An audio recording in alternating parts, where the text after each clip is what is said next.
Today I'm talking to PepsiCo's Senior VP and Chief Design Officer, Mauro Porcini. Recruited 5 years ago to help spread design thinking at PepsiCo, Mauro is the first to hold the position of Chief Design Officer.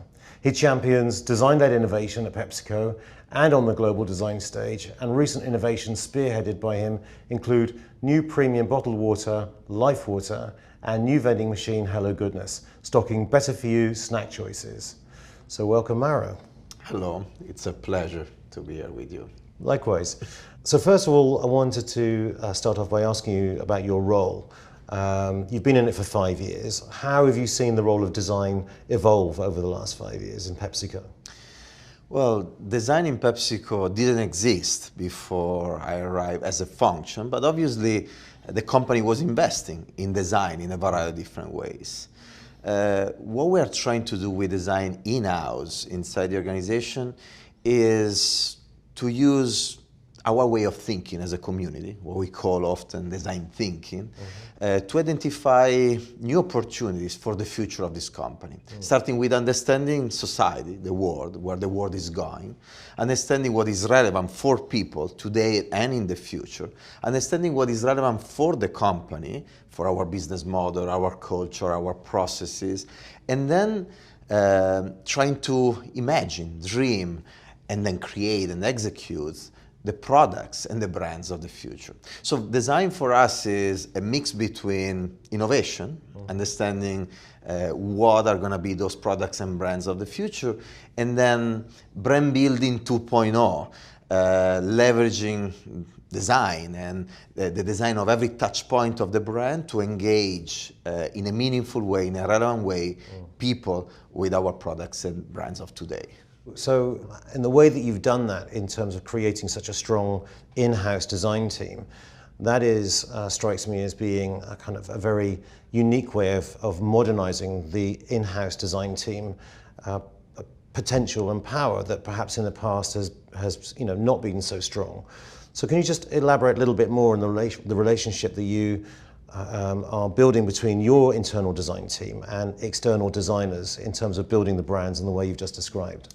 Yeah, well, design is something somehow new to these corporations, and design leverage at 360 degrees in depth at its full potential, I think is new in general for the business world, with the exception of very few markets, businesses where design was the key competitive advantage. For instance, the fashion world or the lighting world or the furniture world. And this is what is changing everything. So that's where design can play a very important role.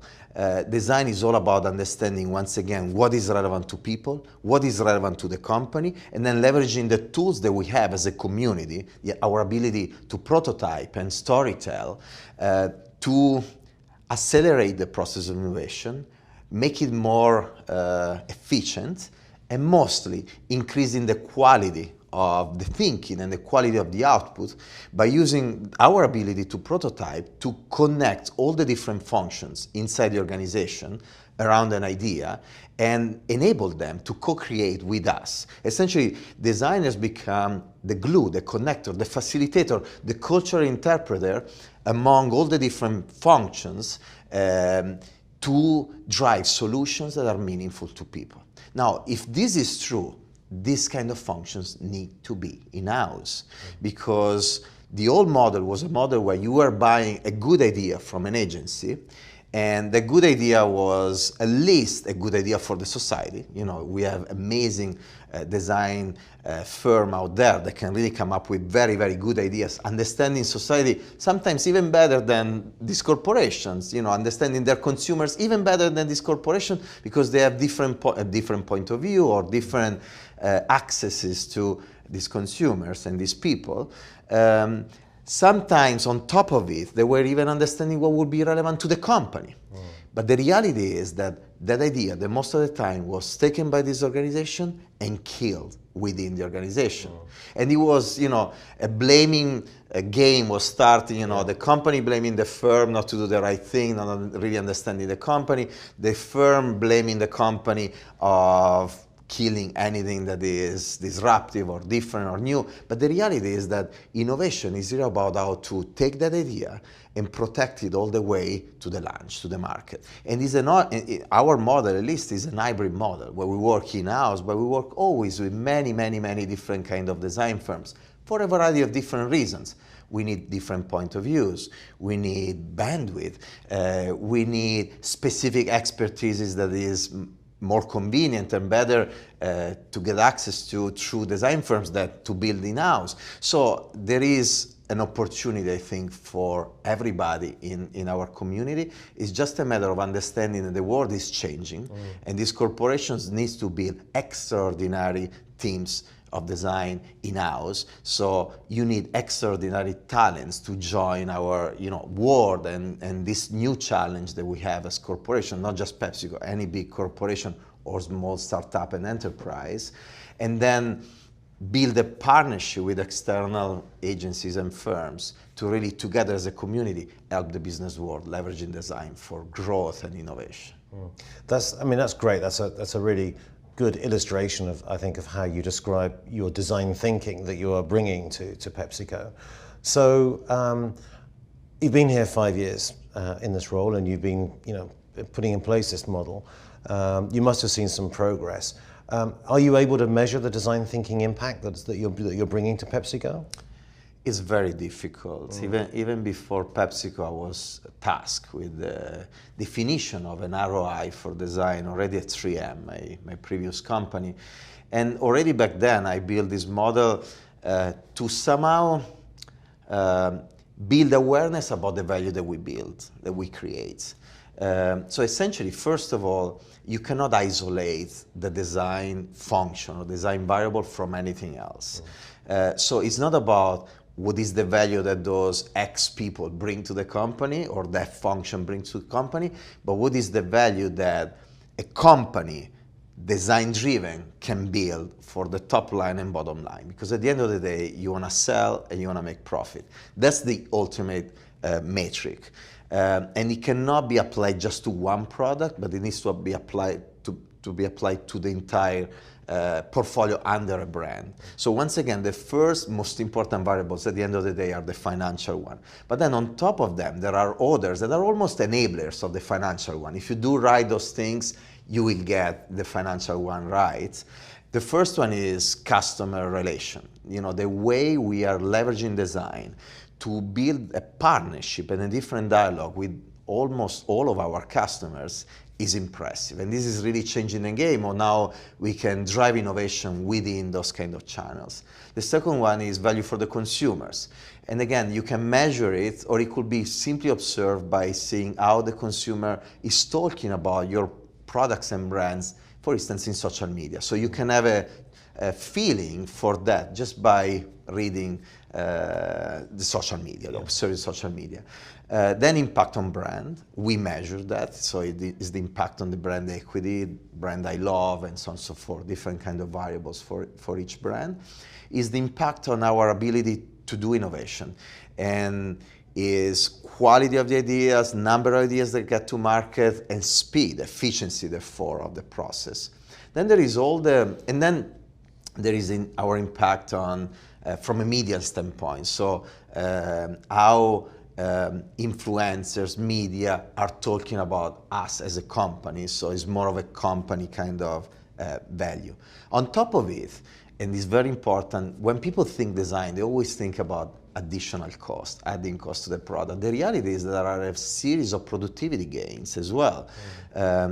We are able to eventually decrease the cost of product, keeping the same perceived quality and quality most of the time, or we can eventually increase the cost of the product to create exponential perceived quality or quality into the product. We can decrease the cost of the process, both for ideation as well as for manufacturing. We measure how we scale up ideas in a more efficient way. So essentially using design thinking, our ability to prototype, to speed up the lift and shift of an idea that starts in a country around the world, and so on and so forth. Yeah.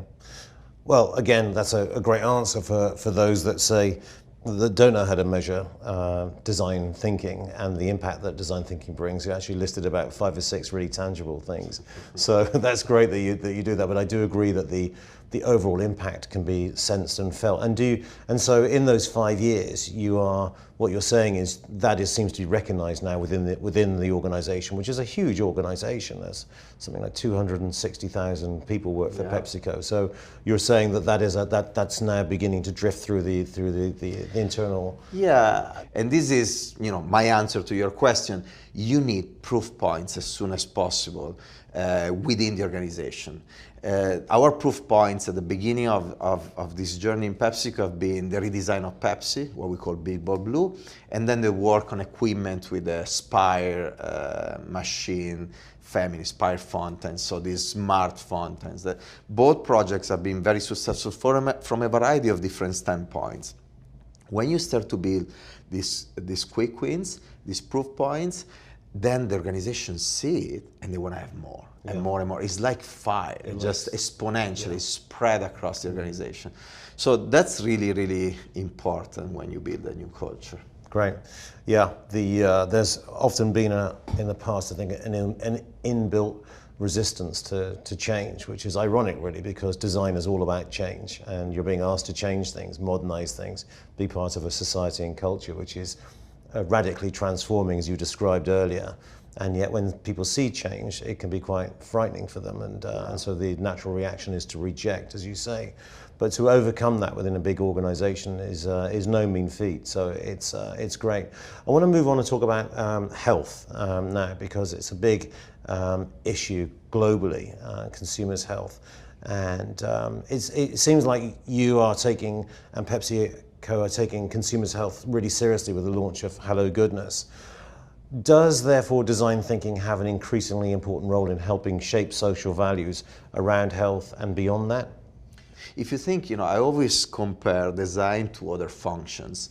If you think about what makes a professional R&D person happy, is really to produce a patent or an invention or a technological innovation that nobody ever did before.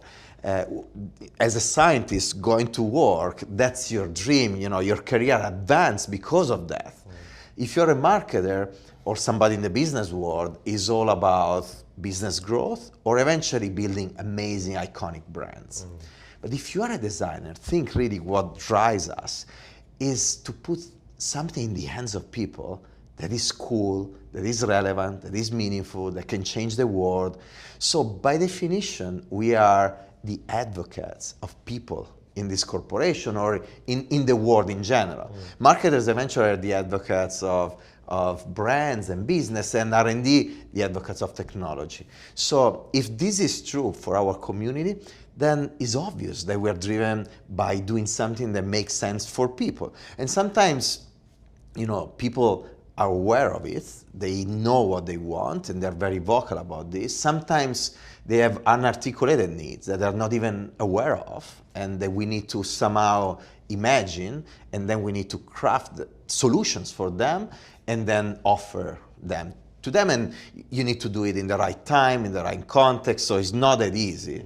It's extremely complex. So, long story short, we are people in love with people and want to do the right thing for them today and in the future. And that's why, as designers, a design community, by definition, we want to create healthier products and solutions for them. Okay, so this link between culture and creativity, which is what we're talking about, because there's many themes that are vibrant in culture at the moment. Is reflected, I think, in one of your recent innovations, which is the designs for Life Water. They feature evolving designs and the work of female artists and support culturally relevant themes. So are we going to be seeing more of this kind of thing in the future? And what other ways does PepsiCo want to build the link between its brands and culture? Usually I say as designers, we, by creating experiences for people across product categories and geographies, we add moments of fun or style or convenience, of security, of health into the life of people. Everything we're surrounded from is designed by somebody. My jacket, this mic, my shoes, my food and beverage, there is a designer behind. And so if we are all united by doing something that add value, and again, value could be, once again, depending on the category, it could be a moment of fun or a moment of safety or many other things. Then all these little moments are fragments of a broader social happiness. So as a community, we can really create something positive for the world, increase the level of happiness in the world. Now, so that should be our goal. These brands and these corporations give us now the stage to do more and more of this. Now, I think our primary goal needs to be the one of doing it through our core products. You design something, make sure that add that kind of value to the life of people. But then we also have an opportunity to carry other kind of messages. It's very tricky because we need to be very balanced. We need to really understand what is our role. We don't want to do too less, but we don't want to do too much. And so what is their fine balance is something that we need to define. I think Life Water is a wonderful example of taking a product platform that is relevant to people like hydration and using it to push a positive cultural message into the society, leveraging, by the way, a need of people that is the one of carrying brands with them that somehow talk about their mind status, their passions, who they are. And so combining that specific kind of need of people with a product platform that by definition makes more sense today for people like the hydration platform, with a message that is relevant to them, essentially we found a really interesting proposition for people that's been very successful so far in the market. And we want to for sure do more of this. Yeah. Well, we're looking forward to seeing those kind of innovations. And let's just return to the theme of innovation for a second. I read somewhere that you talked about we're living at a point where there's this kind of tremendous opportunity coming from the collision of technology and creativity and social media. Tremendous opportunities are sort of exploding everywhere. But just elaborate a little bit more on the kind of that particular theme, how particularly tech innovation and social media are impacting on design. Well, the impact on brands is that we're moving from a model where a company like PepsiCo will craft a message and impose it top-down through television, mostly, to a recipient, a consumer, to a world where we're not even the actors of this conversation anymore. We are the topic of the conversation of people talking about us. So we're moving from a world where we're buying the right to be part of the conversation to a world where we need to earn the right to be part of the conversation. And this is where design plays a very, very important role, because it becomes so important to activate those brands eventually offline to be part of that online ongoing conversation. So you need to really understand how to redesign your product, your packaging, what happened in retail, what happened in hospitality, what happened in the events where we activate, in our case, like music, sport, art, fashion, and so on and so forth, to be a relevant part of the conversation. And as I say often, we don't compete even anymore just with other food and beverage brands, but eventually we compete with the latest song of Beyonce or the latest cell phone or of Apple or Samsung. Is competition for relevance in the mind of people, in the life of people. And then finally, you get easy access to funding through technological solutions like Kickstarter.com, all the way to the proliferation of these funds that are searching for new ideas and startups. You have, talking about technological innovation, low-cost manufacturing is lower and lower, and 3D printing will take, this to the next level. So you will be able not just to come up with an idea at home and eventually build an ecosystem of communication at home, but eventually you will be able to produce your idea at home. Amazing.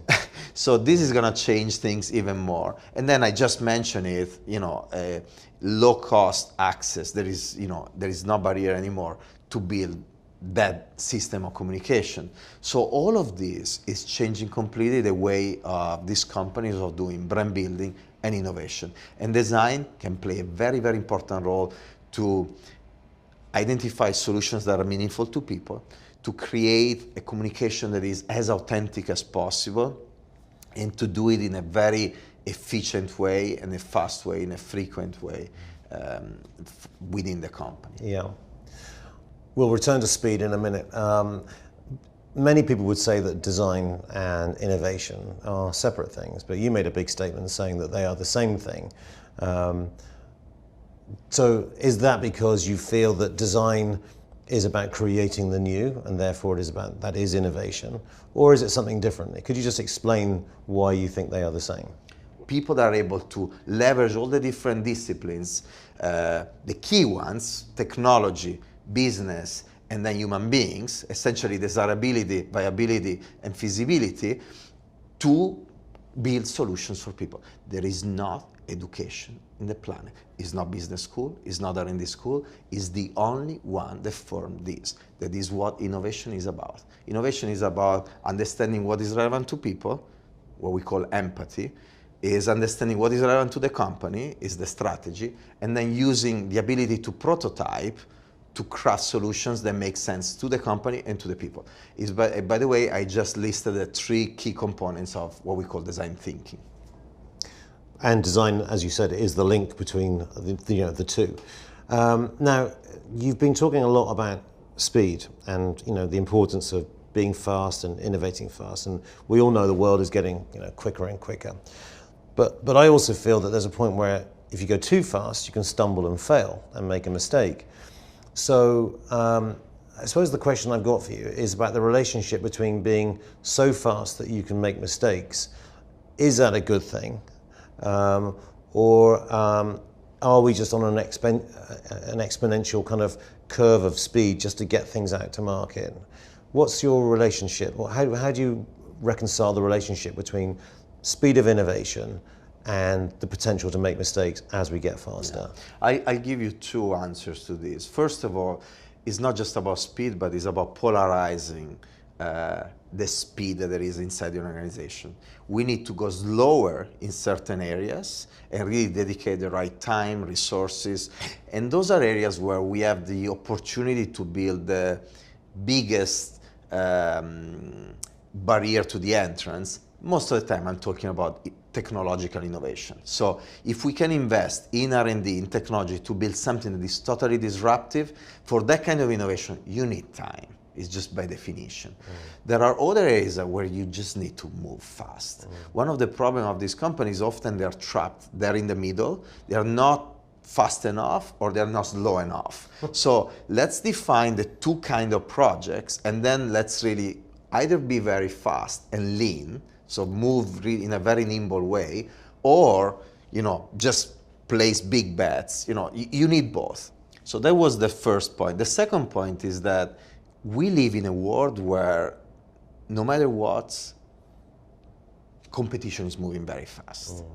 There is a proliferation of new entrants, and so is a need to find ways to understand what people want and craft solutions and place them in the hands of people, and then let them decide if this is good or not for them. I come from a technology-driven company like 3M, and in the science community, it was renowned that to arrive to one innovation, you needed to do thousands and thousands of experiments. Now, in branding, in marketing, those experiments are called mistakes or failure. But if we change vocabulary and we change mindset and we say, you know what, to do innovation, I need to do experiments. Obviously, I need to control the impact of those experiments, the risk, but I need to do those experiments. So if I launch multiple products and brands in the market, I expect many of them to fail, but maybe it's not a failure. Let's call them experiments, and then few will give us the learning to then tweak more and more new ideas and existing products, existing brands, or new ones, and finally arrive to the real innovation that can change the game. what I'm finding as we go through this interview is that you're answering the questions I'm about to ask you, which are, and you've just done that, which was because I read somewhere that you said that we mustn't make mistakes because we are moving so fast. But I understood what you were meaning, that we have to move fast and therefore we have to kind of embrace that speed. And so the question was, if how would you phrase risk and failure to be positive? And you've just done that by saying we need to see things as experiments, as creative experiments. And I think that's a really great way of kind of like describing that, you know, the need to move fast and try things. And then maybe modify, fix them, or accept that they don't have a place, move on to the next thing. Yeah. And you know, to add to that, obviously you have an entire portfolio to play with. So there are areas where you should take those kind of risks and you should be ready to make certain kind of mistakes. There are others where you need to be, by definition, more efficient. And so it's also a matter of choosing how and where you want to play. The other thing is, you know, you have anyway as a company a lot of pressure from a variety of different entities out there to not make those kind of mistakes. And so design thinking and our ability to prototype and our ability to enable different functions within the company and then customers and consumer to be part of the creative process and increasing the quality of what we do could be a tool to increase the ability to make less mistakes, and mostly to increase also the confidence that what you're doing is the right thing to do. This idea of confidence is extremely, extremely important in what we do every day. At the end of the day, entrepreneurship and innovation are risky by definition. Yeah, cool. Now, I think you've pretty much explained to me how the whole role of people buying into brand experiences is central to your design and marketing strategy. But in order to create those experiences, one thing I wanted to just shift the question to was how you see the role of designers in terms of creating brand experiences. Do you think, for example, that the designer of today and tomorrow is going to have to be a bit of a DJ and mix the ability to design digitally, maybe be able to design packaging, think about social media? Do you think that's possible within the role of a modern brand designer, that they have to be thinking in that kind of a bandwidth now? Or do you feel in order to create a brand experience, you've got to apply different specialisms to that brand and it's your job to pull it all together? The leaders in the three businesses, the design leaders in the three businesses, they need to have a very holistic approach to design. They need to understand how to orchestrate all the different aspects of design, phases of design, to build those experiences and to really help the marketing organization driving the brands and growing the brands. But then again, you need super expert in industrial design, super expert in digital, and so on and so forth, to then work on the specific aspect of it. But I think the message for all the younger designers, if you want to become the CDO of a company or your role in your company, for instance, you need to have a very holistic approach to design today. In the past, you may have had the luxury of not doing it, but today where those products and brands are on stage 24/7 and they need to be authentic and the behavior of the brand needs to be coordinated across every touch point, that's not an option anymore. I mean, you need to have a very holistic approach to all the different touch points of the brand and to what design can do for the brand at 360 degrees. Now, last question. We'll talk about the future now. You've talked about where you've come from and what you're doing. Let's talk about how you see the future at PepsiCo and design thinking within PepsiCo. What does it look like to you when you take design thinking, PepsiCo and culture for the next 5 years, 5 to 10 years? And is sustainability a big part of that? Yeah, well, I partially answered to this earlier. I think designers have the amazing opportunity and with that the responsibility of creating a world that is more sustainable from a visual standpoint, from an ecological standpoint, from a social standpoint. Why the opportunity and the responsibility? Well, because We are thinkers, but we're also doers. Through our ability to prototype during the process, we can really influence these big corporations or our small startups, all the way and everything in between, to do the right thing for the world. And we should do it.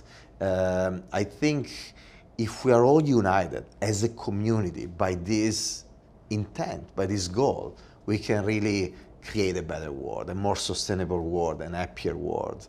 In PepsiCo, we are experimenting once again in a variety of different ways.